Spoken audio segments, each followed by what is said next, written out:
Dans le murmure du monde endormi se cache un souffle indomptable. Un souffle qui ne dort pas. C'est là, à l'aube de ta détermination. Bienvenue dans ce voyage intérieur où nous allons découvrir les 4 habitudes des champions. Ceux qui réussissent, non pas par chance ni par privilège, mais par un art de vivre. Un art qui défie le vent, qui brave les tempêtes. Un art pour devenir inarrêtable. Tu entendras parler de Kobe Bryant, de Michelle Obama, mais aussi de Madame Tout le Monde. Cette personne en toi qui se lève avant l'aube pour construire un rêve. 4 habitudes simples, oui, mais puissantes, capables de transformer l'ombre en lumière, le doute en énergie, l'individu en leader. Sans fioritures, sans fausses promesses, juste la discipline du cœur, la résilience de l'esprit, la vision de l'âme. Alors reste avec moi. Laisse-toi porter par les mots et prépare-toi à adopter dès demain une habitude champion. Car c'est ce à quoi tu t'exposes ici. Ce n'est pas un simple récit, c'est un pacte silencieux avec ton propre potentiel. Habitude. 1. Se lever avant que le monde ne s'éveille. Habitude numéro 1. Se lever avant que le monde ne s'éveille. Ce n'est pas seulement un réveil matinal. C'est une déclaration intérieure. Je prends ma vie en main avant que le monde ne réclame ton attention. Imagine un champ humide au petit matin. La brume danse sur les tiges. Le silence mugit. Tu es là, seul avec l'horizon. Tu poses un pied sur le sol et dans ton souffle, tu te demandes « Que vais-je accomplir aujourd'hui ?» Kobe Bryant, légende du basket, réveillait les Lakers à 4 heures du matin. 2 mots de Mamba Mentality. Ce n'était pas un rythme imposé. C'était un choix intérieur, celui d'être meilleur, même quand personne ne regardait. Michelle Obama se levait souvent à 4h30, entre méditation, jogging, journal intime. Sa routine matinale, une forteresse de clarté dans le tumulte de Washington, D.C. Ces moments sont minuscules, mais ils signent une rupture. Le monde dort. Toi, tu te construis. Habitude 1 en action. Réveil avant 6 heures du matin. 10 à 15 minutes de respiration consciente. Visualisation de ta journée. 5 objectifs clairs. Enfile un pull. Bois un verre d'eau. Demande-toi, si j'avais à bâtir ma légende aujourd'hui, que ferais-je à l'aube? Même si tes jambes tremblent, même si ton esprit te supplie de rester, rappelle-toi, dans le monde endormi, tu es un rêve éveillé. Habitude 2. Transformer l'échec en carburant. L'échec. Ce mot que l'on fuit. Cette ombre que l'on cache, ce silence que l'on porte en secret, ce poids que l'on redoute. Mais pour les champions, l'échec n'est pas un point final. C'est une virgule, une pause, un souffle avant l'ascension. Tu veux réussir contre vents et marées, alors apprends ceci. Chaque blessure est une force déguisée.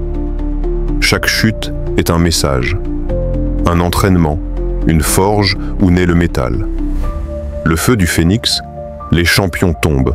Oh, ils tombent plus que les autres, mais ils font une chose que beaucoup oublient. Ils se relèvent avec une leçon dans chaque cicatrice. Tu connais sûrement l'histoire du phénix.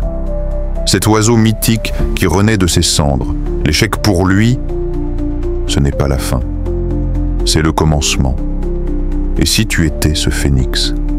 Et si chaque revers était un feu sacré pour révéler ta vraie nature? Pas celle qui veut plaire, celle qui veut persévérer.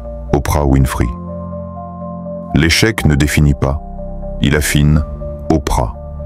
Animatrice, productrice, icône, mais avant tout cela, une jeune femme rejetée de son poste de présentatrice télé. Trop expressive, disait-on, trop émotionnelle. Ce jour-là, elle aurait pu tout arrêter, dire « Ils ont raison ». Mais non, elle a dit « Je vais créer mon propre monde. Aujourd'hui, elle n'est pas juste célèbre. Elle est une institution de résilience. Parce qu'elle a compris une chose. L'échec, ce n'est pas ce qu'on subit, c'est ce qu'on choisit d'en faire. Tu peux te briser ou tu peux te forger. Le feu est le même, la forme dépend de toi. Edison, 1000 essais pour une seule lumière. Thomas Edison, l'homme qui a inventé l'ampoule électrique. Il a échoué plus de 1000 fois avant de la faire fonctionner. Quand on lui a demandé « Comment avez-vous fait pour ne pas abandonner ?» Il a répondu « Je n'ai pas échoué 1000 fois. J'ai simplement trouvé 1000 façons qui ne fonctionnaient pas. » Regarde bien cette phrase. Ce n'est pas de l'optimisme naïf. C'est une philosophie de combat. Tu tombes? Note pourquoi. Et recommence. Tu échoues, souris. Parce que tu es en train d'affiner ton chef-d'œuvre. L'échec comme entraînement. Et toi, quand tu tombes, que dis-tu? Je suis nul. Je ne suis pas fait pour ça. Ou bien, c'était une version de moi. Et maintenant, je vais en créer une meilleure. Les champions ne naissent pas au sommet. Ils apprennent à tomber avec élégance et à remonter avec force. Rocky Balboa l'a dit, ce n'est pas combien de fois tu frappes, c'est combien de fois tu peux encaisser et continuer à avancer. L'échec est un coach. Il te pousse, il t'éprouve, il t'élève. Si tu acceptes d'écouter ce qu'il a à dire. Amanda Gorman, rejetée, moquée, couronnée de lumière. Amanda Gorman, enfant bégayante, rejetée à plusieurs concours, moquée pour sa voix. Et pourtant, le 20 janvier 2021, devant le monde entier, elle déclame son poème « The Hill We Climb » à l'investiture du président des États-Unis. Ce jour-là, elle n'a pas juste récité un poème. Elle a prouvé que le rejet d'hier peut devenir l'applaudissement de demain. Tu veux réussir? Alors échoue. Échoue encore. Mais échoue vers l'avant. Toujours vers l'avant. Reprogramme ton esprit face à l'échec. Voici un exercice simple. Prends une feuille, note ton dernier échec. Puis, écris 3 leçons que tu peux en tirer. Pas des excuses, des leçons. Ensuite, écris ce que tu vas faire maintenant. Pas demain, maintenant.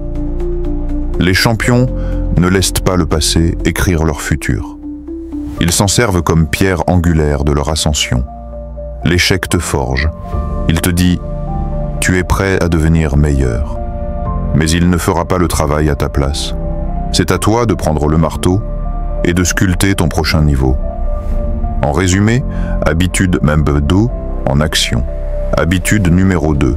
Transforme l'échec en carburant. Change ton vocabulaire. Ce n'est pas un échec, c'est un entraînement. Utilise chaque erreur comme une question. Que dois-je comprendre? Admire les cicatrices. Elles sont les preuves que tu avances. Tu n'es pas brisé. Tu es en évolution. Tu es un livre en train de s'écrire. Et les meilleures histoires ont toujours un chapitre sombre avant la lumière. Tu veux être un champion? Alors échoue. Mais échoue avec intention. Échoue avec amour. Échoue pour mieux te retrouver. Et un jour, quand tu regarderas en arrière, tu diras « Ce moment-là, ce fut ma chute, mais aussi ma naissance. » Habitude 3. Nourrir le mental avant le corps. Il est une faim plus sourde que celle de la chair. Une soif que ni café, ni pain, ni sommeil ne peuvent étancher. C'est la soif de lucidité. La faim de clarté intérieure. Ce vide silencieux dans lequel l'esprit appelle sans crier. Les champions entendent ce silence et ils savent l'honorer. Car ils ont compris une chose. Le mental précède le mouvement. La pensée précède le geste. L'esprit est le premier muscle à entraîner. Avant de nourrir leur corps, ils nourrissent leur âme. Avant les protéines, la paix. Avant la machine, la vision. Le temple intérieur imagine, le matin se lève, le monde bruit lentement, et toi tu t'assois. Pas pour courir, pas pour consommer, pas pour répondre. Tu t'assois pour recevoir le calme, l'alignement, recevoir ton propre souffle comme une offrande. Les champions font de leur esprit un temple, pas une arène de chaos, pas un champ de bataille de pensées volatiles, un espace sacré où chaque idée est triée, pesée, purifiée.